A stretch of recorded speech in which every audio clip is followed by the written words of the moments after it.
I'm Michael James, and I'm thanking you for tuning in to another edition of the Live from the Heartland show. This week is for the week of July 27th in the year 2024, and we are recording it on Wednesday, July 24th. Our guests today are three people whose opinions I trust. There's a lot to talk about. I'm sure all of you know that there's a lot going on in the world, that some things we're happy about, some we're not so happy. But my guests today will be Mike Klonsky, Katy, Hogan, and Thom Clark. Before I bring them on, I'd like to share a few things, good things. First of all, Kamala Harris looks good. We have a new candidate. There's a lot of enthusiasm, and we'll talk a lot about that with our guests. This past week, I went over to Susan Roman Gallery, and they have an exhibit up called Go Forth and Set the World on Fire. It includes almost life-size photograph of me and Warren Lemming and Pat Sturgis, one of the Haven brothers, all trying to tip over a paddy wagon during the Democratic convention back in 1968. We never got it over, but we've received a lot of notoriety. It's a nice exhibit, and I do have one photograph of young people at Loyola Park pledging allegiance to the flag. There are also a number of other pieces of art on the walls. Right next to the Roman Susan Gallery, which is on Loyola, just on the west side of the tracks, is Archie's Cafe. And unfortunately, Loyola is new owner of that building. They're kicking everybody out. They could have played it much more graciously for their ongoing reputation. But Archie's has been a great place, probably the closest thing to the Heartland Cafe, where we come out of. And I talked to Roberta when I was over there, and she's open on Wednesday through Saturday. And in August, they'll close. That's too bad, but it's been a great experience whenever we go there. Out in Oakland, California, former head of the Black Panther Party, Elaine Brown, is involved with a new housing project that has a bakery, has an entertainment part, it has plenty of housing rooms, it has a grocery store. It's a good thing to see the Panthers carrying on in that way. And I have a little bit of information. Paul Lauder, who is an old pal from SDS, Students for Democratic Society, has a letter in the New York Times today, and I'll read it to you because it's very brief. It says, "To the editor, I wish I could be a fly on the wall to hear President Biden telling Prime Minister Benjamin Netanyahu, as the president must, quote, 'Look it, Bibi, I stood down, now it's your turn.' Paul Lauder, Leona, New Jersey." And one more good thing, charges were dropped against the Northwestern University educators involved in pro-Palestinian encampment. I also just came upon the news that the old site of the Heartland Cafe, which you can see a painting of in my background, is going to be the site of a board game cafe. The woman has signed a 10-year lease. They'll have food and drink. You can bring your own alcohol. It doesn't take away from the loss of the Heartland Cafe and the kind of ugliness of the building, but we're glad there's going to be something on that corner. And maybe we'll talk about that a little bit. And on a sad note, 2 deaths to report. John Mayall, influential British blues pioneer, has died at 90. And Bernice Johnson Reagan, and that's Reagon, who was part of the SNCC Freedom Singers, that's the Student Nonviolent Coordinating Committee, as well as Sweet Honey and the Rock, has passed.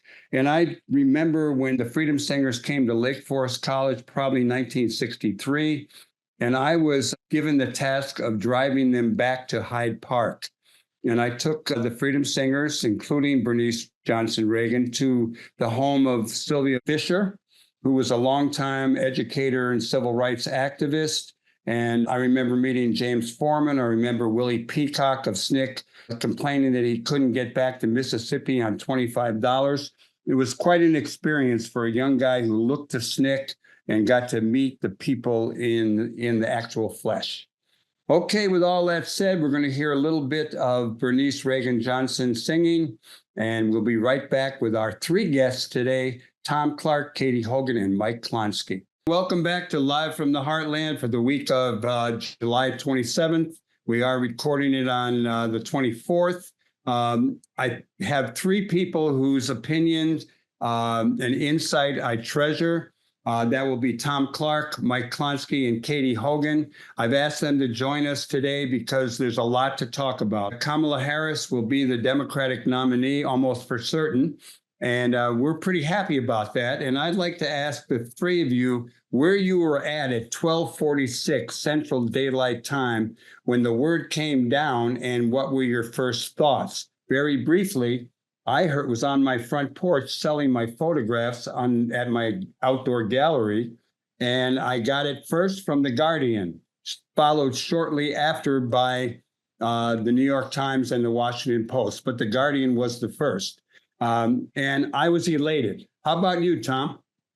I was on my front porch on my phone, and my first notice 5 or 10 minutes before the U.S. papers was the BBC.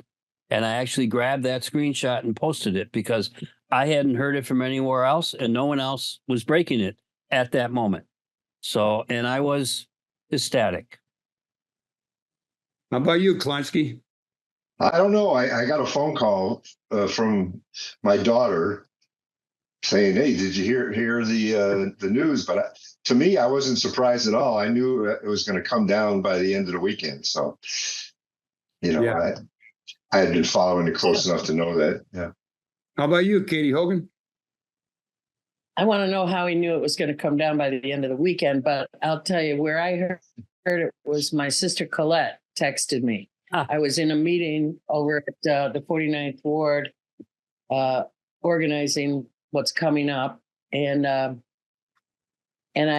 looked at my phone and I said to the three other people in the meeting, Biden dropped out. So that was the end of the meeting for a few minutes. Everybody was. And I had gotten a hint the day before when I was canvassing in Milwaukee with one of the connected folks in Jan's office, Jan Schakowsky, our congresswoman. She said, I think there'll be an announcement tomorrow. So how did you know ahead of time, Mike? I just assumed it was going to happen. I mean, I've been assuming it's going to happen since the day after he gave that the debate. He was on the debate. I assumed it would happen. I was rooting for it. Everybody seemed to saying, well, he says he wants to run. We're with him. But then Nancy Pelosi, who turns out to be quite a powerful elder statesman type, she was clearly at work, as were a number of other people. It seemed like it was a grateful thing. I mean, people seem to be pretty happy, even if they're like bending over backwards to compliment the current president. Mike. Yeah, well, the Saturday previous, let me backtrack a second. My family and Susan and I were down in Rehoboth Beach on vacation. Close to power. And so that's where the power was. And the Saturday before, Chuck Schumer, yeah, we know him.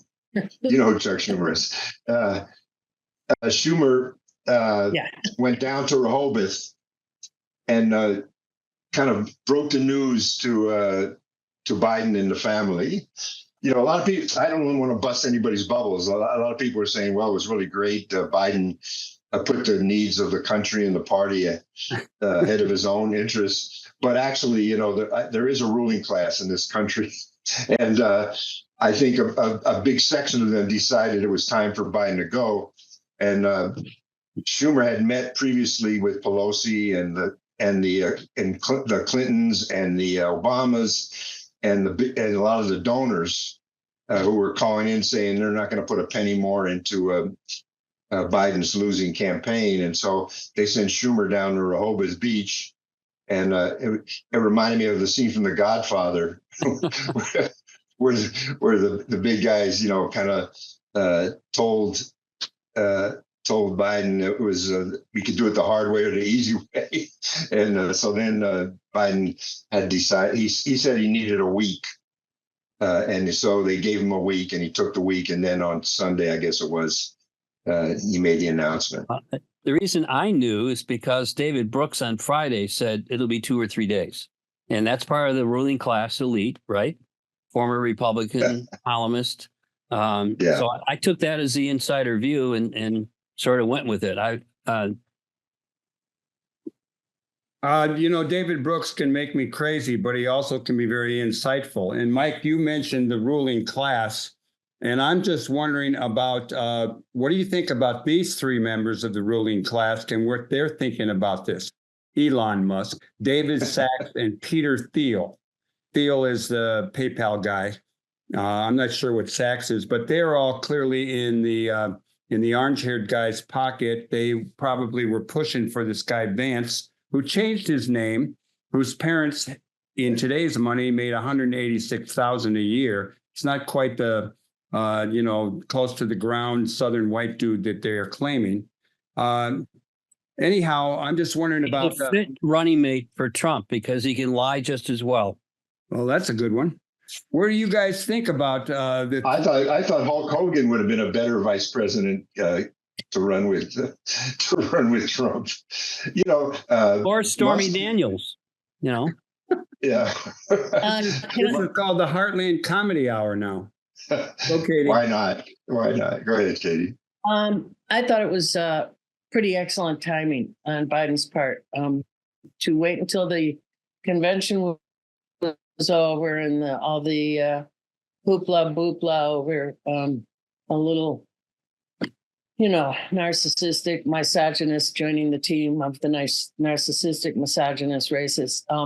But I thought it was excellent timing for a lot of reasons. And for those of us who were canvassing, I can talk about the experiences we had canvassing while the Republican convention was in town in Milwaukee. And it was one of the more interesting canvasses I've ever taken part in, which is saying a lot. Well, Katy, let's follow up on that. People could not stop talking.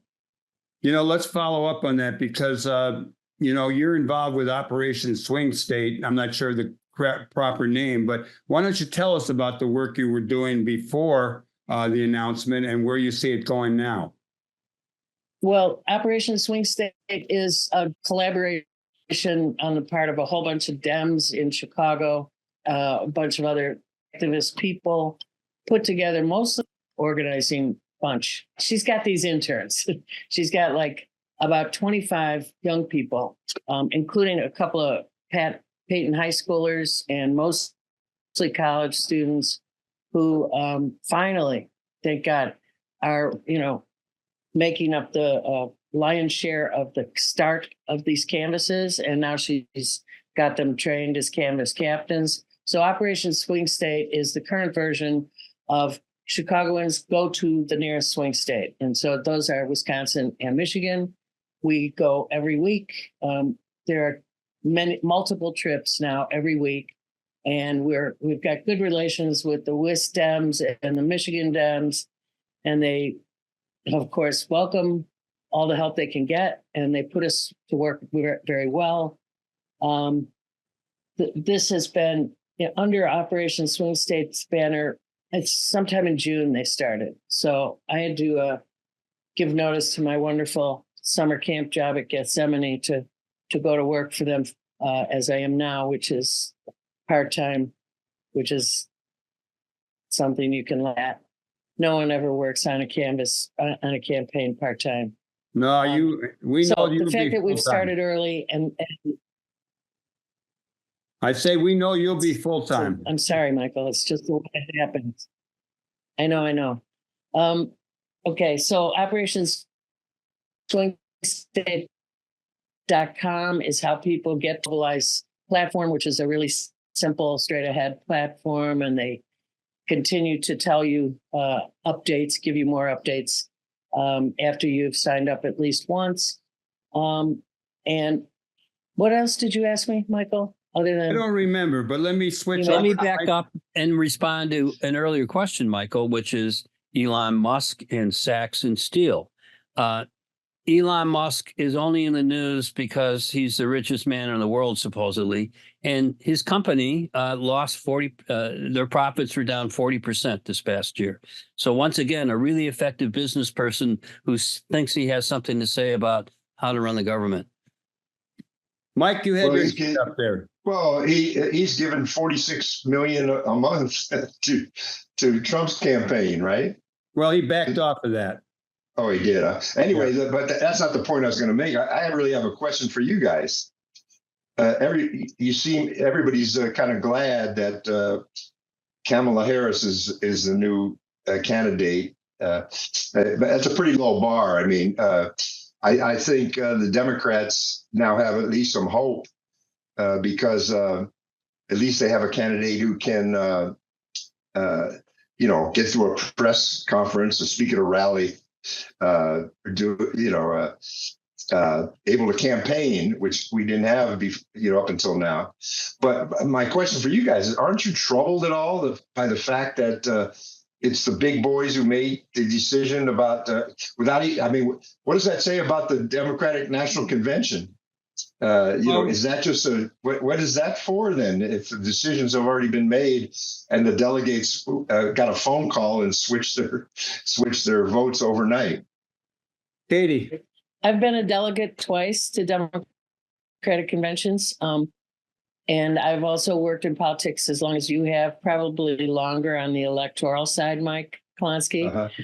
So I am never surprised at the detritus that comes to us from the big boys, as you say.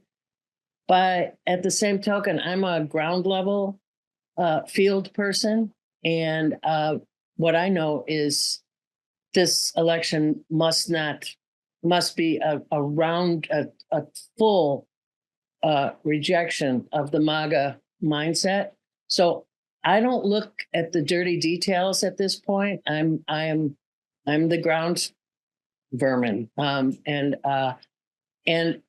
for people who call on and say Kamala has, a prosecutor's past, well, yeah, because she was a prosecutor and she was an attorney general and all that stuff. And no, it doesn't bother me because, as you said, there is a ruling class right now. And what we're fighting for is that the ruling class not be made up of people like Elon Musk, Trump, et cetera, until we can, get a few more things out of this Democratic win.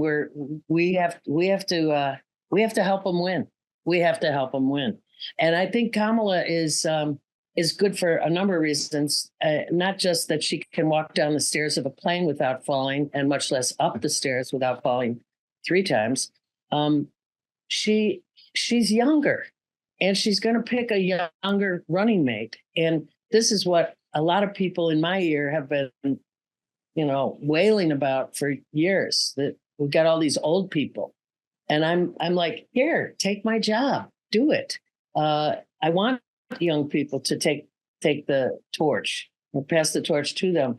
So Kamala is going to be great to watch when she wipes the floor with Trump. I'm looking forward to that so much.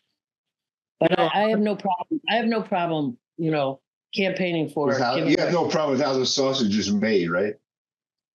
I know how the sausage is made. That's the thing. I try and let young people know, please don't let your heart be broken by politics. They're dirty.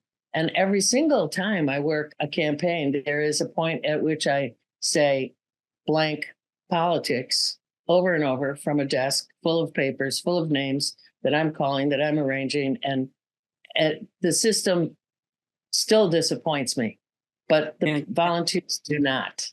And one big way it disappoints me is we're excited about $100 million raised in 3 days. Why should it cost $100 million to run for office in this country? I mean, we lost that when Barack ran the first $1 billion campaign, and God bless him for figuring out how to raise that money. But there were trade-offs for raising that kind of money. And that's the problem with money in politics. And of course, SCOTUS has made it, free play, Wild West again, with corporations, Elon Musk being able to throw all the money they want at something like this. Of course, one reason JB, our governor, is even on the list of potential vice presidential things is he can self-finance the campaign if they need it.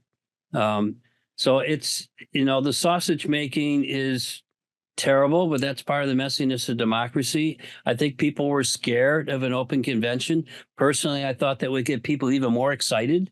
I don't know that we wanted to go through the process of challengers to Kamala or, figure out who's coming up next. She's vetted. We know about her. Let's get excited and get her in office instead of the other team. I really see this whole election as electing a team to, trying to continue some forward movement instead of backing up. On the ruling class, I'm never big on the ordinary people being in sync with the ruling class, but I do think that there was really a very, very strong base of people who wanted a change, wanted another candidate, and probably wanted Kamala. I didn't ever see a different choice. And I think that I don't think Chuy Garcia is part of the ruling class, but I do think that he told me that he liked Kamala, and I had said I was for Bashir, and he seemed to agree. But I think there was an awful lot of people in the Congress, probably in the Senate. They probably are connected to the ruling class, but they wanted a change too. Where's the first public speech she made? Milwaukee. The place that Hillary never made it to during her campaign.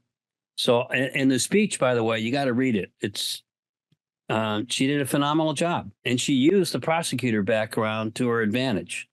I know who Donald Trump is. I've prosecuted predators. I've prosecuted fraudsters. It was a perfect line. It was a wonderful line. I want to get back to what Katy raised. And I have a world of respect for Katy and the work that she's done as an organizer over the years.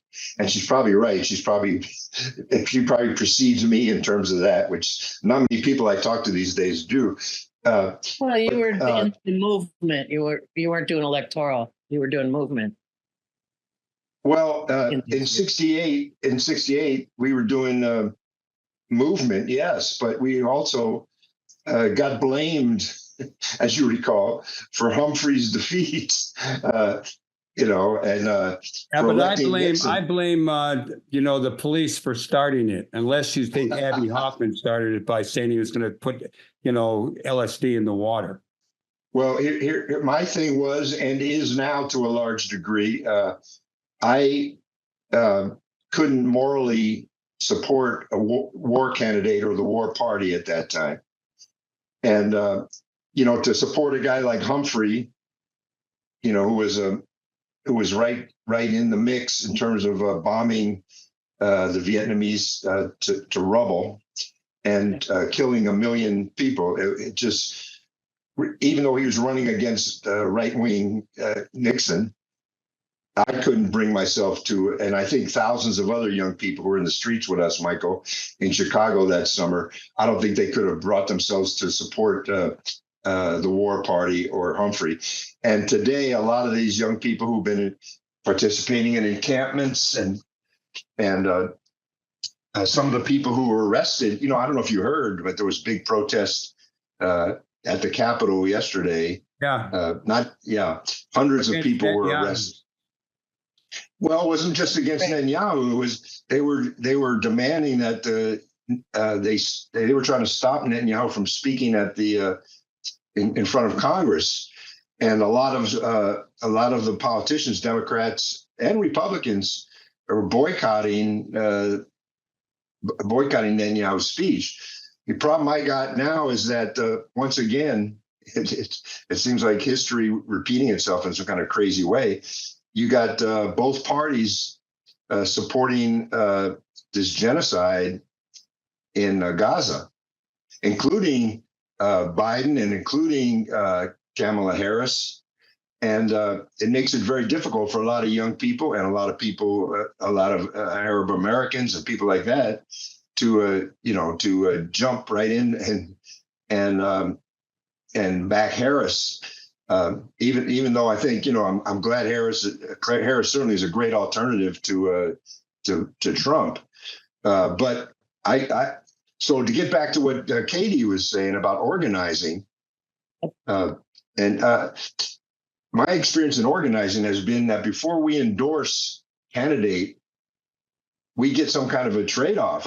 You are listening to the Live from the Heartland show. We're going to hear a little bit of Bernice Reagan Johnson, and we'll be right back. Welcome back to Live from the Heartland for the week of July 27th. I'm here with three pals, Thom Clark, Mike Klonsky, and Katy Hogan, and we are talking politics. Katy, you wanted to respond to some of the things Michael said in the earlier part of the discussion.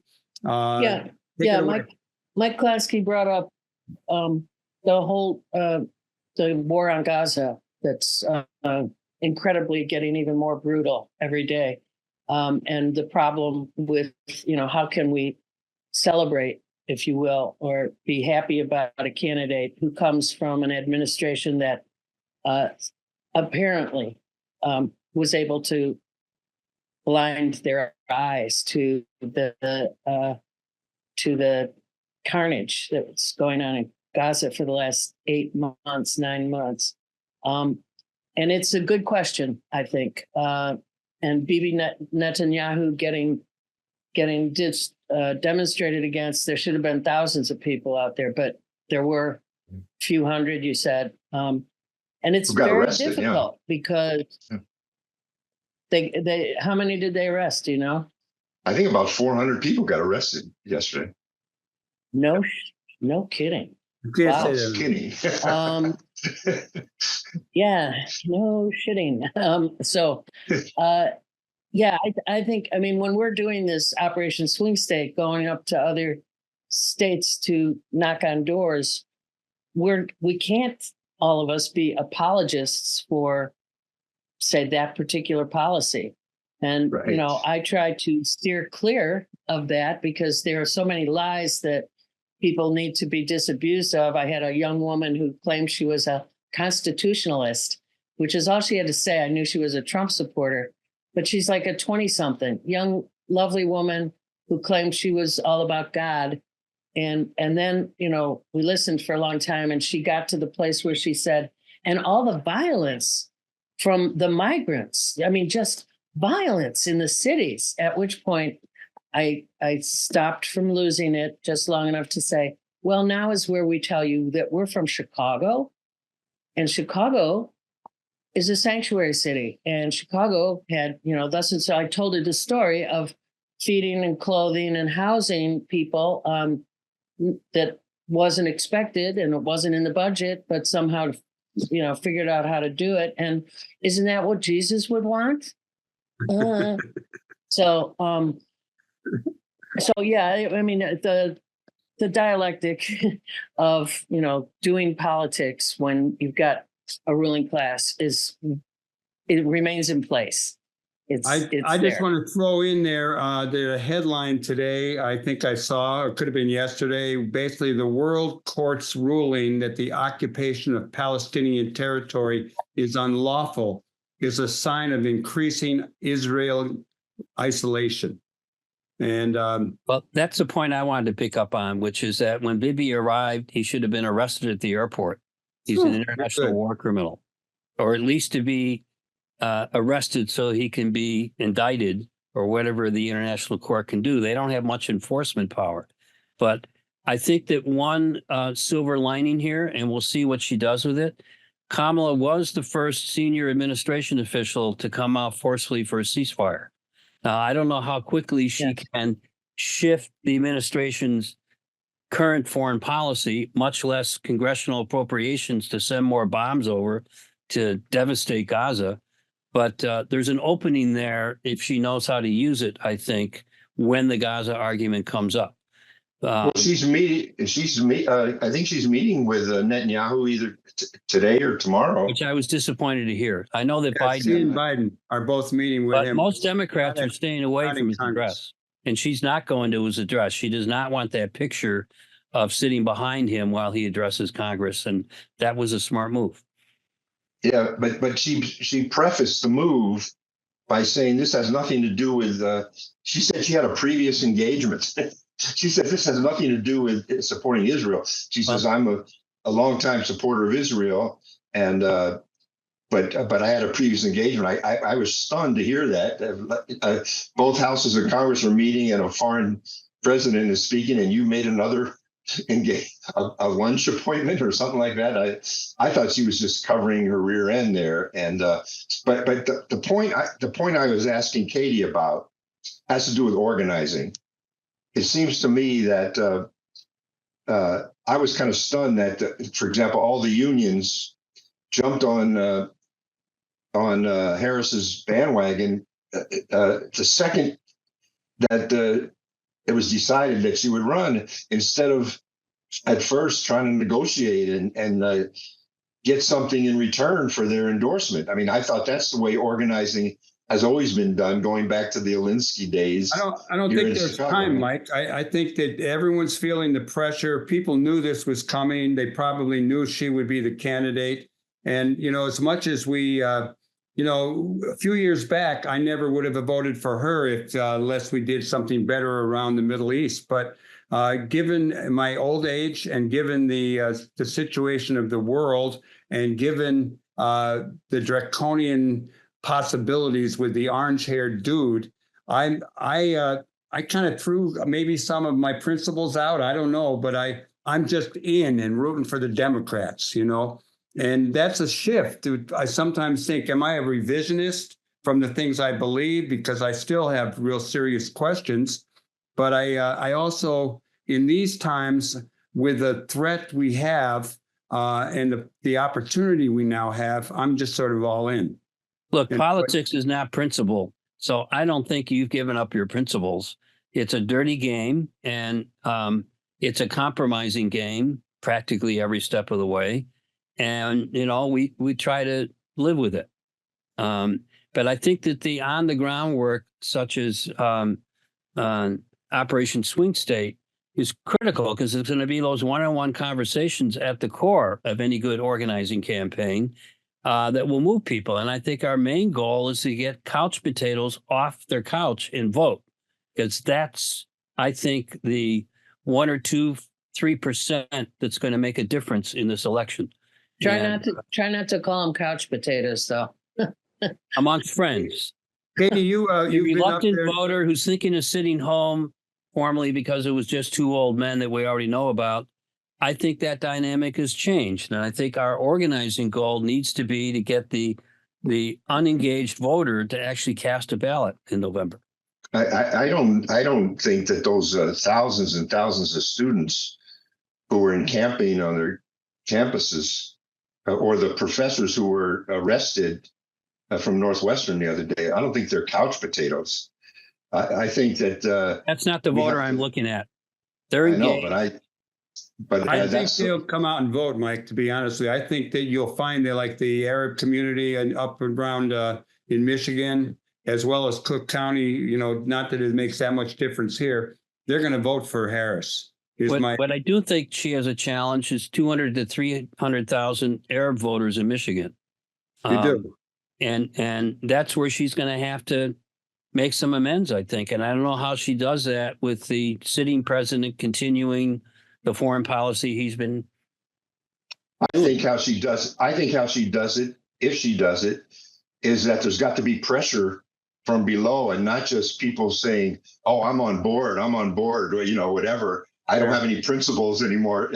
Just whatever the Democrats say. I think we've got to use that movement to put pressure on and support the progressive wing within the Democratic Party, who are fighting for certain principles, and force Harris to make concessions if she wants to win the election.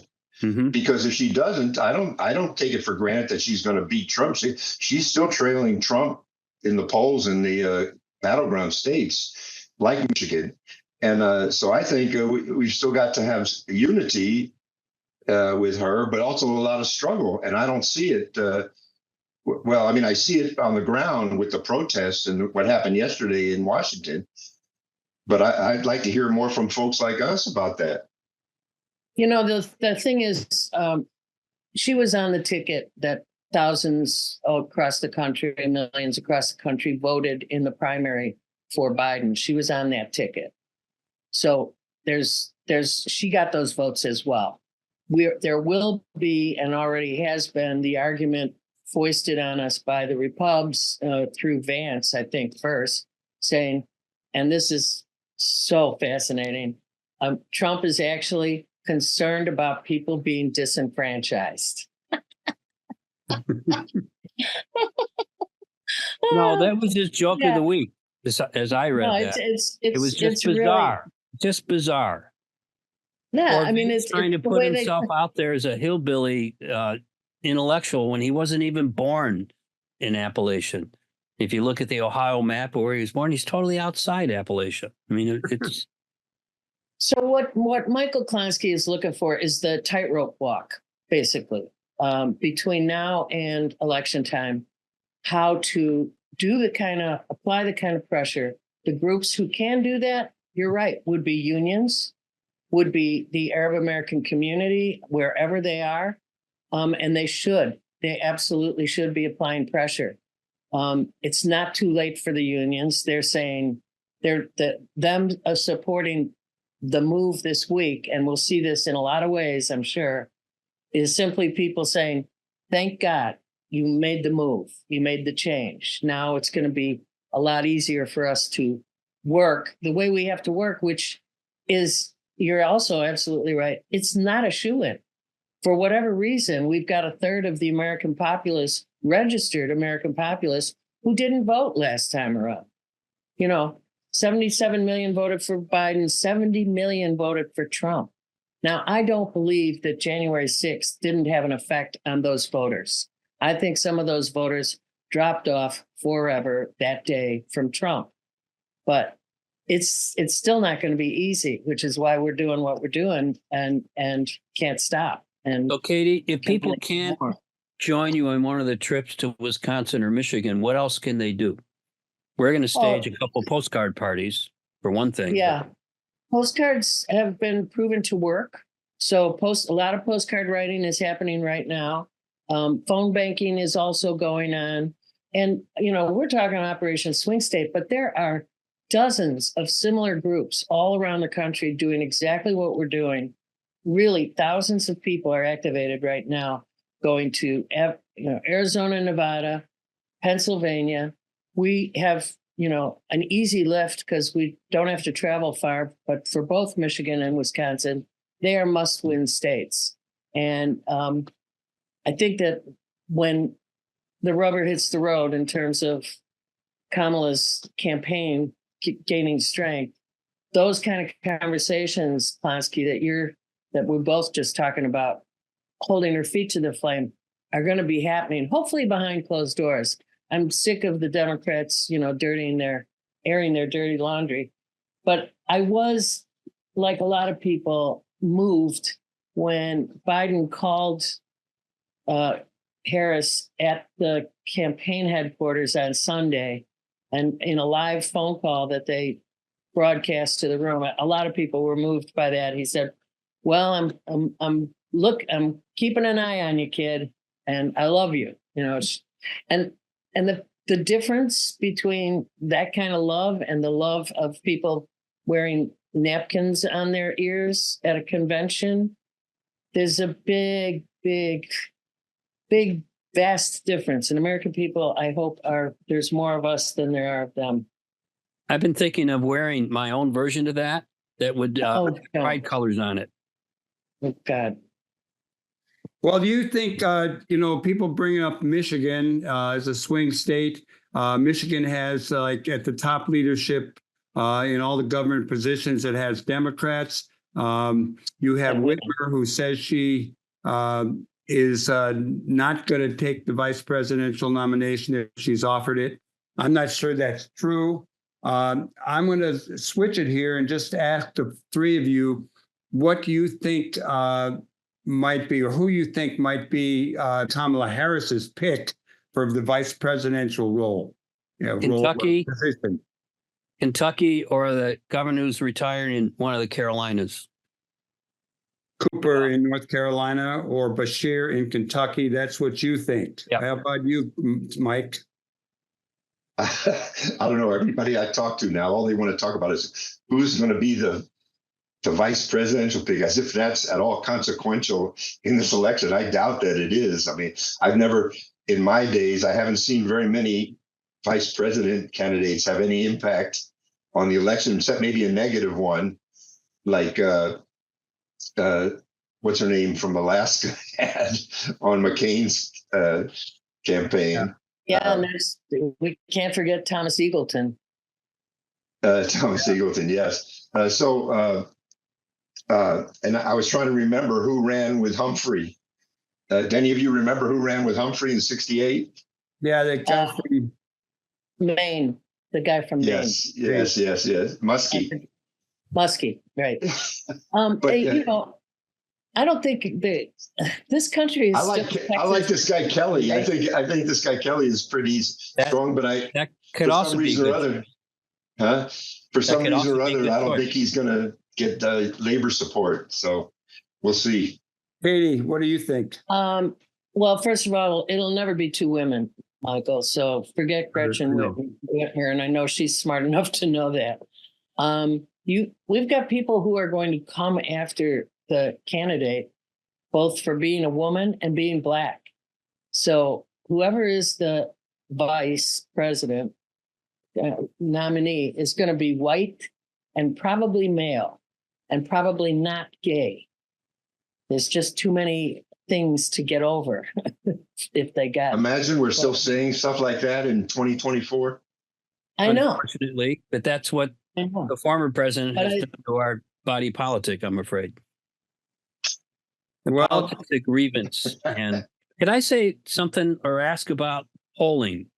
I talked before about the corruption of money in politics, and it's now Supreme Court authorized. But I think the second biggest challenge to our maintaining what's left of our democracy is the reliance on polling.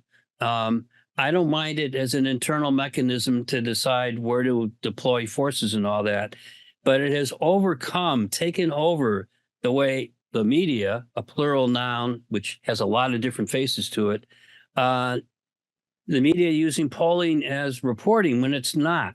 It's a moment in time crapshoot that then takes on a life of its own. And as some of us might know from on the ground work, there's so many people who ignore calls I get from pollsters on both sides of the aisle. And there are all sorts of growing issues around polling. And now you have Nate Silver, who's really become an opinion columnist and gets tripped up by his own polling numbers. Has had to change his averaging system and all that. I just think there's way too much attention paid to polls and not issues and what candidates have said. I just don't believe them. You know, I mean, the polls said that Hillary was going to beat what's his face. Right. I mean, polls have offered. Someone quoted a poll the other day in a thread I was on, and they said, Trump's up by 7 or 8 points in Michigan. And I immediately looked to 538 and a couple others, and polls mostly had him up by 1 to 2 points in Michigan. I'm going back to the vice presidential possibility. And while I probably would agree with Mike Klonsky that it's not the biggest factor in the race, but I think, it could mean a percentage point or two in certain places, and that'll make a difference. And though both Katy and Thom know that I've long been pushing Bashir as someone to watch. And I was a little surprised how all of a sudden he really is being watched. But I've always liked him, for being from Kentucky. I think he would be a foil to the Vance candidacy easy. He's got the Christian credentials. He's in a red state. But I must say that I have never paid attention to Shapiro from Pennsylvania until the last few days. And in watching him speak and raising stuff, he's been pretty good. And Kelly, I haven't never paid that much attention to, although he would definitely... the fact that he's married to Gabby Gifford, who was severely wounded in a shooting, could play in the gun world. And he's a Second Amendment advocate, et cetera. And probably could deal with immigration around being on the Arizona border. Any response to any of that before I move to another question? Well, the governor of Minnesota was on. He's good too. PBS Yes, NewsHour, and he was very impressive. Yeah, he was. I think his problem might be that he would he's going to look older than the presidential candidate, and that may not work in his favor. Yeah. I'm hoping that at least they get somebody on the ticket who is critical of the genocide in Gaza. That would be nice. And that would be nice. Yeah. Well, I keep going back to that. That's important to me. Maybe the most important thing to me right now. Who would fit that bill, Michael Klonsky? Do you know anybody in leadership who would meet that requirement?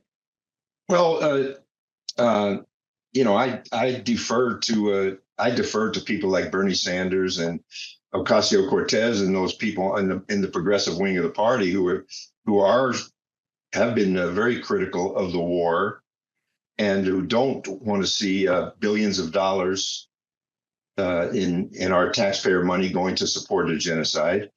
And so I'd like to see who they support, as in a vice presidential role. Yeah. The other question that will play is whether or not we can afford to take a senator out of the Senate like Kelly, and rather than a governor. Governors don't make as big a difference when we're trying to win back the entire Congress, and people. That's part of the figuring in this. Is whether or not we can lose a Senate. I think we got to remember. There's a lot of AIPAC money flowing into this campaign. When we talk about the ruling class money, and I know that they'd much rather see a guy like Shapiro, Pennsylvania governor, who's a pretty liberal guy. But there's a new expression now to define. Liberals on everything but Gaza, or everything but Israel. And Israel, whether we like it or not, is going to be a key issue here in this campaign. And we can see it today, with the Congress meeting. So I think it's a very kind of stuck on that. Yeah. But notwithstanding what I said earlier about polling, Gaza ranks low on voters' list of concerns. It's young people. It ranks high on my list. Don't turn out in their numbers to vote. I have been vigorous in prosecuting the case against the war in Gaza, but most Americans aren't voting on that issue. They're voting pocketbook. They're voting sense of security domestically. I forget what the third issue is. Age will be a good one too. Look, I'm going to bust in here again. And we've got 2 minutes left. So I want to ask each of you your thoughts on the Democratic convention. It played a big part in 68. It played a big part in 96. I'm not sure what happened then, but these are ones that I remember. And I've done 2 interviews now with USA Today and NPR around the convention. I'm not sure if any of it will apply now that there's a new candidate. We didn't see a lot of demonstrations in Milwaukee. There's been a lot of, conversation, disagreement, arguing between the city and groups that want to demonstrate. Thom, what do you think about the convention? And then I'll go to Katy and I'll go to Mike. Well, as you know, I thought the mayor should have declared a First Amendment parade for all 4 days of the convention and let anyone who wants to march do so and have a speaker's platform where they can, talk all they want. I appreciate there may be security concerns, but putting that aside, particularly given the recent alleged assassination event, I think that it'll be an energizing party, I hope, so that the activists really are ready to turn out and get those grassroots voters to vote. I do think there will be demonstrations around Gaza. I have no question about that. Katy, been inside at 2 of them. Yeah, that's why I don't give them a whole lot of play. The decisions are usually made before the convention. There's, behind the scenes stuff. The Rules Committee is meeting today to make it all okay that this happens, what just happened in the Democratic Party. I'm just hoping the police behave themselves around demonstrators, because there will definitely be demonstrations, like Thom just said, and that it, the sooner it's over, the better. I've always thought that the spectacles that happen every 4 years between the Olympics and the politics is kind of the same thing.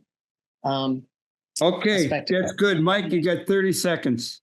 Okay, 30 seconds not enough for me. I'm about to write something at substack.com.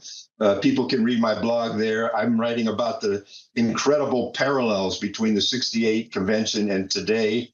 And check that out. Call me later if you want to interview me. Okay, we're running out of time, and I want everyone to remember, there is Operation Swing State. You can get a hold of Katy. You can get a hold of Jan Schakowsky's office, etc. There's a lot of work to do. I want to thank the three of you, Thom Clark, Mike Klonsky, Katy Hogan, for coming on live from the Heartland. I want to thank our engineer, Hal James, our other producer, Lynn Orman. And I'm going to keep telling you guys, do good in the world, because the world needs all the good that you do, that I do, that Thom does, that Katy does, that Mike does, that Hal does. Together, we are going to make a difference, and we're going to win this election. Okay, next week, we'll power to the people. Power to the people. Right on. Right on. Thanks a lot, you guys.